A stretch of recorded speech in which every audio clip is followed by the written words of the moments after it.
Indian സൈന്യം May 10-ാം തീയതി ശനിയാഴ്ച പാകിസ്ഥാനിലെ റാവൽപിണ്ടിക്കടുത്തുള്ള നൂർഖാൻ സൈനിക വിമാനത്താവളത്തിൽ മിസൈൽ ആക്രമണം നടത്തിയിരുന്നു. എന്നാൽ ഈ സൈനിക വിമാനത്താവളത്തോട് ചേർന്ന് കിടക്കുന്ന ഒന്നാണ് പാകിസ്ഥാൻ്റെ ആണവ കേന്ദ്രം.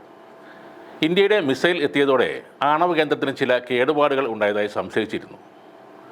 ആണവ ചോർച്ചയുണ്ടായോ എന്ന് പരിശോധിക്കാനായി ഒരു അമേരിക്കൻ വിമാനം അവിടേക്ക് പറന്ന് ഇറങ്ങിയതായും റിപ്പോർട്ടുകൾ പറയുന്നു. അതിശക്തമായ ബ്രഹ്മോസ് മിസൈൽ തന്നെയാണ് അവിടെ എത്തിയതെന്നാണ് റിപ്പോർട്ടുകൾ. നമ്മുടെ പ്രതിരോധ സേന നൂർഖാൻ എയർബേസിൽ കാര്യമായി എന്തോ ചെയ്തതായി സംശയമുണ്ടെന്ന് ഇന്ത്യയുടെ വാർത്താവിനിമയ വകുപ്പിലെ മുതിർന്ന ഉപദേശകനായ കാഞ്ചൻ ഗുപ്ത സമൂഹ മാധ്യമങ്ങളിൽ ഒരു കുറിപ്പിൽ പറഞ്ഞിരുന്നു. നൂർഖാൻ എയർബേസിൽ വിദേശ വിമാനമിറങ്ങുന്ന ഫോട്ടോയും അവിടുത്തെ സ്ഥിതിഗതികളും അടയാളപ്പെടുത്തിയ ഒരു ഗ്രാഫും അദ്ദേഹം പങ്കുവച്ചിരുന്നു. മെയ് 9 രാത്രി പാകിസ്ഥാൻ തുടർച്ചയായി നടത്തിയ ഡ്രോൺ മിസൈൽ ആക്രമണത്തിൽ സഹികെട്ടാണ് പാകിസ്ഥാനെ ഒന്ന് അടിച്ചൊതുക്കാൻ വേണ്ടി ഇന്ത്യൻ സേന പാകിസ്ഥാൻ്റെ സൈനിക വിമാനത്താവളങ്ങൾ ആക്രമിച്ചത്. അങ്ങനെ 11 സൈനിക വിമാനത്താവളങ്ങളാണ് അന്ന് ആക്രമിച്ചത്. അതിലേറ്റവും തന്ത്രപ്രധാനമായ സൈനിക വിമാനത്താവളമാണ് നൂർഖാൻ സൈനിക വിമാനത്താവളം. അതിന് കാരണം ഈ വിമാനത്താവളം കിർണ കുന്നിനടുത്താണ്.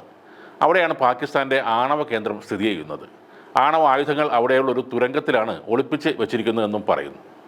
ആ പ്രദേശത്ത് പലതവണ ഇന്ത്യയുടെ മിസൈലുകൾ പതിച്ച് സ്ഫോടനങ്ങൾ ഉണ്ടായതായും റിപ്പോർട്ടുകളുണ്ട്. നൂർഖാൻ എയർബേസിലും ഇന്ത്യയുടെ മിസൈൽ വന്ന് പതിച്ചപ്പോൾ പാകിസ്ഥാൻ്റെയും അതേപോലെ തന്നെ അമേരിക്കയുടെയും ചങ്കിടിപ്പ് ഏറിയിരുന്നു.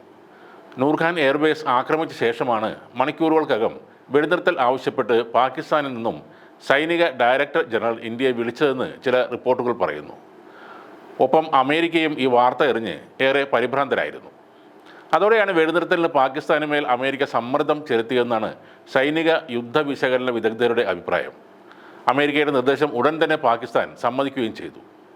ഉച്ചയ്ക്ക് 1 മണിക്കാണ് പാക് DGMO ആക്രമണം അവസാനിപ്പിക്കണമെന്ന് അഭ്യർത്ഥിച്ച് ഇന്ത്യയിലേക്ക് വിളിച്ചതെന്ന് സൈനിക വൃത്തങ്ങൾ പറഞ്ഞു. ആ സമയം ഇന്ത്യയുടെ military operations director general Rajeev Ghai ഉന്നതതല ചർച്ചകളുടെ തിരക്കിലായിരുന്നു. പിന്നീട് പ്രതികരിക്കാമെന്ന് അറിയിച്ചു. വൈകിട്ട് 3:30-ക്കാണ് ഇന്ത്യ പ്രതികരിച്ചത്. അതിൽ അവർ വെടിനിർത്തലിന് തയ്യാറായെന്ന് അറിയിക്കുകയായിരുന്നു. നൂർഖാൻ സൈനിക വിമാനത്താവളത്തിന് സമീപം എത്തിയത് അമേരിക്കൻ ഡിപ്പാർട്ട്മെൻറ്റ് ഓഫ് എനർജിയുടെ റേഡിയേഷൻ ലീക്ക് കണ്ടെത്താനുള്ള വിമാനമാണ്. ഇന്ത്യൻ ആക്രമണത്തിൽ പാക് ന്യൂക്ലിയർ സ്റ്റോറേജിൽ റേഡിയേഷൻ ലീക്ക് ഉണ്ടായതായി എക്സ് മീഡിയ ഹാൻഡിലുകളിൽ നിരവധി പോസ്റ്റുകളും വന്നിട്ടുണ്ട്. അമേരിക്ക പെട്ടെന്ന് ഇടപെടാനുള്ള കാരണവും ഇതുതന്നെയാണ്.